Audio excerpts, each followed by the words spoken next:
નમસ્કાર મિત્રો, crack Gujarat police exam આયોજિત જીકે ટેસ્ટ સિરીઝમાં આપ સૌનું એક બાર ફરીથી હાર્દિક સ્વાગત છે। મિત્રો, આજે તમારી સમક્ષ 20 સવાલ પૂછવામાં આવશે અને દરેક સવાલમાં 4 ઓપ્શન આપવામાં આવશે અને સાચો જવાબ પસંદ કરવા માટે તમને 5 સેકન્ડનો સમય પણ આપવામાં આવશે। આજના વિડીયો અંત સુધી નિહાળજો અને આ 20 સવાલોમાંથી કેટલા જવાબ તમારા સાચા પડે છે એ તમે નીચે કમેન્ટ બોક્સમાં જણાવજો। તો મિત્રો, વિધાઉટ વેસ્ટિંગ ટાઈમ આજના વિડીયોને આપણે શરૂ કરીએ।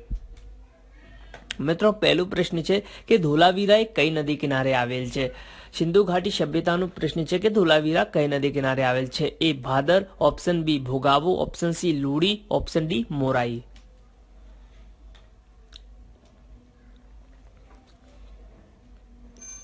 તો મિત્રો, આન્સરમાં આવશે ઓપ્શન સી લુણી। લુડી નદી કિનારે ધોલાવીરા આવેલ છે અને ધોલાવીરા કયા જિલ્લામાં આવેલ છે? તો કચ્છ જિલ્લામાં આવેલ છે। મિત્રો, બીજો પ્રશ્ન જોઈએ કે હડપ્પા એ કઈ નદી કિનારે આવેલ છે? હડપ્પા એ કઈ નદી કિનારે આવેલ છે? એ રાવી, બી સતલુજ, સી ઝેલમ કે ડી ચિનાબ।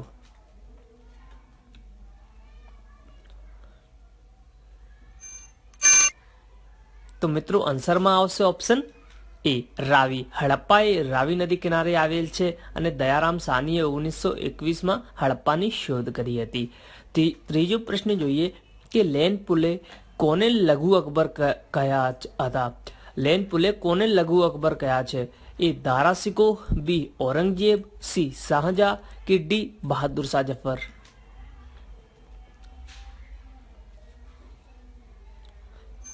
તો મિત્રો, આન્સરમાં આવશે ઓપ્શન એ દારાસિકો। લેન પુલે દારાસિકોને લઘુ અકબર કહ્યા હતા। ચોથો પ્રશ્ન જોઈએ કે મરાઠાઓની ચાર પેઢી સાથે યુદ્ધ કરવાના મુગલ રાજા કોણ હતા? મરાઠાની 4 પેઢી સાથે યુદ્ધ કરનાર મુગલ રાજા કોણ હતા? એ અકબર, બી જહાંગીર, સી શાહજહાં કે ડી ઔરંગઝેબ।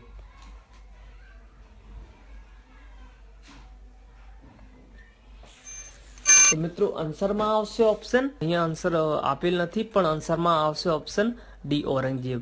ઔરંગઝેબ મરાઠાઓની 4 પેઢી સાથે યુદ્ધ કરનાર મુગલ રાજા હતા।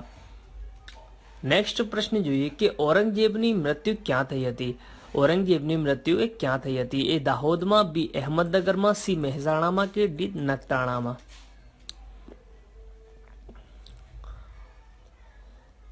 તો મિત્રો, આન્સરમાં આવશે ઓપ્શન બી અહેમદનગર। ઔરંગઝેબની જન્મ દાહોદમાં અને મૃત્યુ અહેમદનગરમાં થઈ હતી। આ ઇમ્પોર્ટન્ટ પ્રશ્ન છે કોન્સ્ટેબલની અને એએસઆઈ પીએસઆઈની એક્ઝામ માટે। છઠ્ઠમો પ્રશ્ન છે કે રાજતરંગીણી એ શું છે?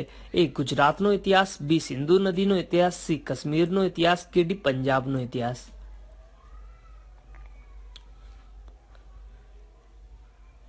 તો મિત્રો, આન્સરમાં આવશે ઓપ્શન સી કાશ્મીરનો ઇતિહાસ। રાજતરંગીણી એ કાશ્મીરનો ઇતિહાસ છે અને આ મોસ્ટ ઇમ્પોર્ટન્ટ પ્રશ્ન છે એક્ઝામની દ્રષ્ટિએ। સાતમો પ્રશ્ન જોઈએ કે મેગસ્તનીજ એ કોના દરબારમાં ઇન્ડિકા નામક પુસ્તકની રચના કરી હતી? મેગસ્તનીજે કોના દરબારમાં ઇન્ડિકા નામક પુસ્તકની રચના કરી હતી? એ અશોકના દરબારમાં, ઓપ્શન બી બિંદુસારના દરબારમાં, ઓપ્શન સી સંપ્રતિના દરબારમાં કે ઓપ્શન ડી ચંદ્રગુપ્ત મૌર્યના દરબારમાં।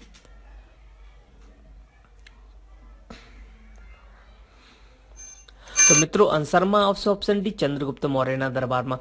મેગસ્તનીજે ચંદ્રગુપ્ત મૌર્યના દરબારમાં ઇન્ડિકા નામક પુસ્તકની રચના કરી હતી। આઠમો પ્રશ્ન જોઈએ કે સેલ્યુકસ એ કોના સેનાપતિ હતા? સેલ્યુકસ નિકેટર એ કોના સેનાપતિ હતા? એ સિકંદરના, બી મેગસ્તનીજના, સી ચંદ્રગુપ્ત મૌર્યના કે ડી ત્રણેયમાંથી એક પણ નહીં।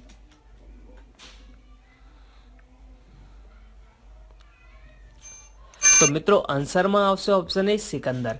તો સેલ્યુકસ નિકેટર એ સિકંદરના સેનાપતિ હતા।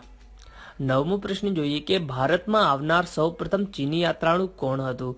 ભારતમાં આવનાર સૌપ્રથમ ચીની યાત્રાળુ કોણ હતું? એ હ્યુએનસાંગ, બી ઇત્સિંગ, સી ફાહિયાન કે ડી સુન્યુન।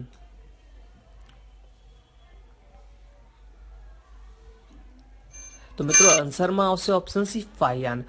ફાહિયાન ભારતમાં આવનાર સૌપ્રથમ ચીની યાત્રાળુ હતું અને ફાહિયાન કઈ પુસ્તક લખી હતી? તો ફાહિયાને ફોકોકી ગ્રંથ લખી હતી। અને મિત્રો, એક ક્વેશ્ચન તમારા માટે કે ફાહિયાન એ કોના દરબારમાં આવ્યા હતા?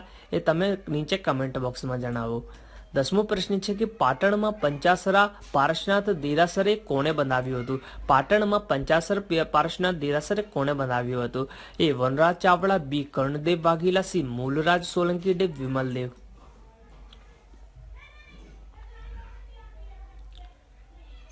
તો મિત્રો આન્સરમાં આવશે ઓપ્શન એ વનરાજ ચાવડા. વનરાજ ચાવડાએ પાટણમાં પંચાસરા પારસનાથ દેરાસર બનાવ્યા હતા. અને 11મો પ્રશ્ન છે મિત્રો કે ઇન્ડિયન એવિડન્સ એક્ટ ની અંદર કેટલા ભાગ આવેલા છે? ઇન્ડિયન એવિડન્સ એક્ટ ની અંદર કેટલા ભાગ આવેલા છે? એ 2, બી 3, સી 4 કે ડી 5.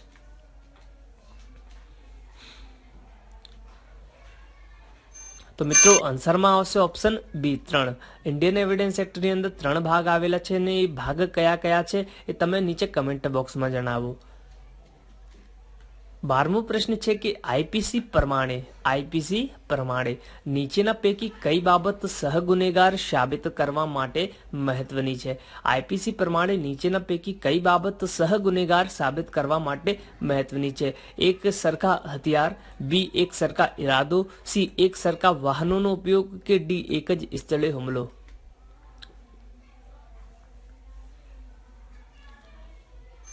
તો મિત્રો આન્સરમાં આવશે ઓપ્શન બી એક સરખા ઇરાદો. આઈપીસી પ્રમાણે નીચેના પૈકી એક સરખા ઇરાદા સહગુનેગાર સાબિત કરવા માટે મહત્વનું છે. 13મો પ્રશ્ન જોઈએ કે નીચેનામાંથી કઈ મિલકતનો જંગમ મિલકતમાં સમાવેશ થતો નથી? તો એ પહાડ, બી મોબાઈલ, સી પુસ્તક કે ડી ચશ્મા.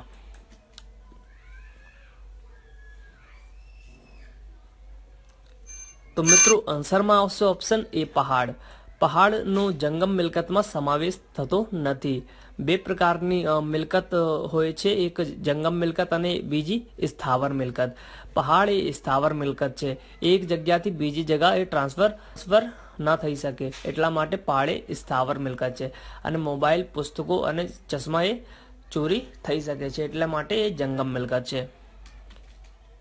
14મો પ્રશ્ન છે કે મોહન બેદરકારીથી વાહન ચલાવીને અકસ્માત કર્યો તો તેને આઈપીસીની કઈ કલમ મુજબ ગુનો કર્યો કહેવાય? મોહન બેદરકારીથી વાહન ચલાવીને અકસ્માત કર્યો તો તેને આઈપીસીની કઈ કલમ મુજબ ગુનો કર્યો કહેવાય? એ 279, બી 179, સી 379 કે ડી 479.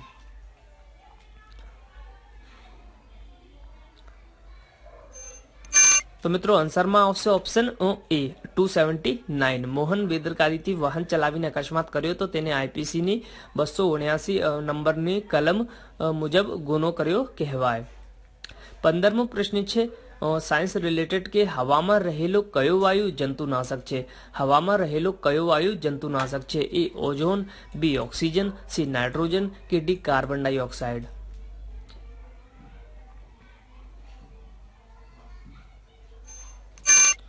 મિત્રો આન્સરમાં આવશે ઓપ્શન એ ઓઝોન. હવામાં રહેલો ઓઝોન વાયુ એ જંતુનાશક છે. 16મો પ્રશ્ન છે કે ક્યારે સૂર્ય અને ચંદ્ર બરાબર સામે સામે હોય છે? એ જન્માષ્ટમીના રોજ, બી અમાસ, સી પૂનમ કે ડી રામનવમી.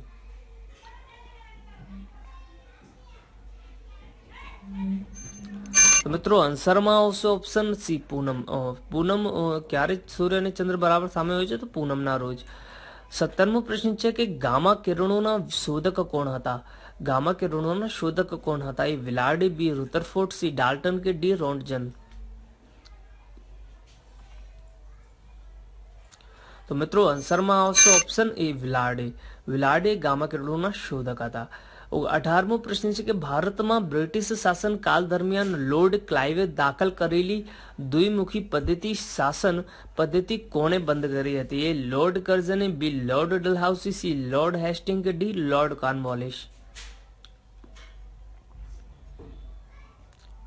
તો મિત્રો આન્સરમાં આવશે option C lord Hasting. Lord હેસ્ટિંગે દ્વિમુખી પદ્ધતિ શાસન પદ્ધતિ એ બંધ કરી દીધી હતી. 19મો પ્રશ્ન છે કે સિંધુ નદી એ ભૂગોળનો પ્રશ્ન છે કે સિંધુ નદીના ઉદ્ભવ સ્થાન એ ક્યાં આવેલો છે? એ તિબેટ માનસરોવર પાસે, બી હિમાચલ પ્રદેશ, સી કાશ્મીરથી કે ડી ઉત્તર પ્રદેશ. સિંધુ નદીનો ઉદ્ભવ સ્થાન ક્યાં આવેલો છે? તો મિત્રો આન્સરમાં આવશે ઓપ્શન એ તિબેટ માનસરોવર પાસેથી સિંધુ નદીનો ઉદ્ભવે છે. ઓકે, 20મો પ્રશ્ન છે કે ગાંધીના મત અનુસાર કયું રાજ્ય રામરાજ્ય સમાન હતું? એ વડોદરા, બી પતિયાલા, સી મૈસૂર કે ડી ગ્વાલિયર?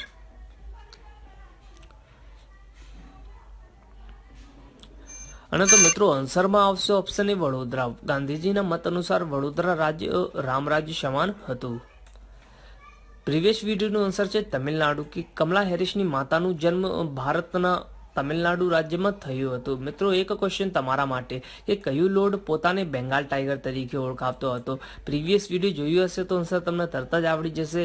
અને મિત્રો ઓપ્શન્સ તમારી સામે છે અને જવાબ તમે જરૂરથી કમેન્ટ બોક્સમાં લખો. અને કાયદાના 100 પ્રશ્ન હું તમારી સામે લાવવાનો છું.